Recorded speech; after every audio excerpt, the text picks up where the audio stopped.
कि आप लोग जानते हैं गणतंत्र दिवस यह पर्व एक सच्ची घटना पर आधारित है।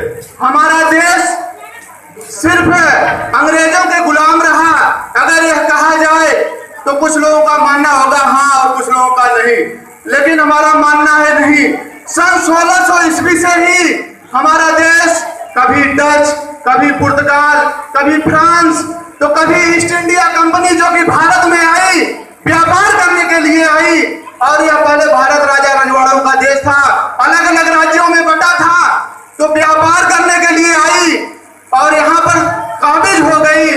और इसका मुख्य कारण था कि राजा रजवाड़ों के देश में आपसी मतभेद और इतनी सेना नहीं होने के कारण हमारे देश में राज किया।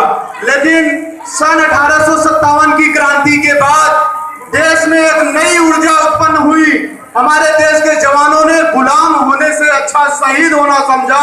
किसके लिए? हमारे आपके लिए, कि यह स्वतंत्र भारत में स्वतंत्रता पूर्वक हम लोग सांसें ले सके। किसी भी कार्य को करने के लिए 3 चीजों को जान लेना बहुत ही आवश्यक है: भूत की अनुभूत, वर्तमान का ज्ञान और भविष्य का सपना। तभी एक सशक्त राष्ट्र के नवनिर्माण की आधारशिला को रखा जा सकता है। परिस्थिति कितना भी विपरीत क्यों ना हो, लेकिन विचलित नहीं होना चाहिए और अपने आत्मबल को खोना नहीं चाहिए। मैं वीर जवानों के लिए कहना चाहूंगा, क्योंकि उनकी चर्चा तो आज उन्हीं का दिन ही है सही रूप से माना जाए। चाहे वो जम्मू कश्मीर हो, चाहे लद्दाख का क्षेत्र हो, चाहे वो सियाचिन बर्फीली पहाड़ियां हो, जहां पर हमारे देश के जवान ठंडी के सीजन में तो -50 डिग्री सेल्सियस तापमान होता है। अगर आग से आंसू गिरे वो भी बर्फ बन जाता है। ऐसी स्थिति में हमारे देश के जवान देश की सरहद पर रक्षा करते हैं। उनके लिए मैं 2 लाइन कहना चाहूंगा: आजादी की कभी शाम होने नहीं देंगे। शहीदों की शहादत को बेकार नहीं जाने देंगे। अगर बचा रहा लहू का एक बूंद भी कतरा मेरे बदन में, मां भारती के आंचल को हम नीलाम नहीं होने देंगे। कुछ लोग यह संविधान जो भारत का बना था आज के ही दिन लागू हुआ था।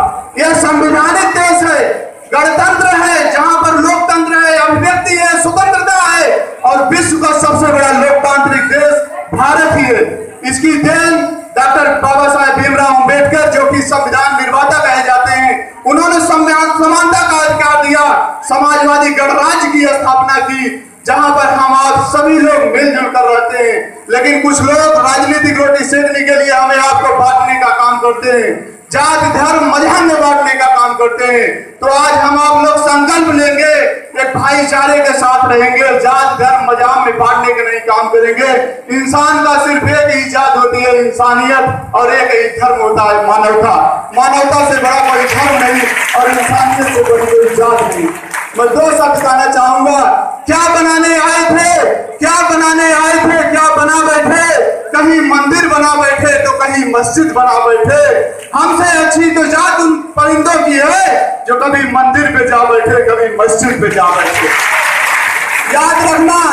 याद रखना दीपावली में भी अली आता है और रमजान भी राम से शुरू होता है। तो इन मानववादी लोगों जो बांटने का काम करते हैं, इनमें हमें आपको नहीं आना है और मिल करके भाईचारा, और जो कि हमारे देश के कभी सपना नहीं देखा था चंद्रशेखर आजाद, भगत सिंह, सुभाष चंद्र बोस, चाहे महात्मा गांधी, अशफाक उल्लाह खान ने कि बटेगा देश, लेकिन बांटना पड़ा। तो उसको जो है उस पर हमें आप लोगों को एक साथ लेकर चलना है।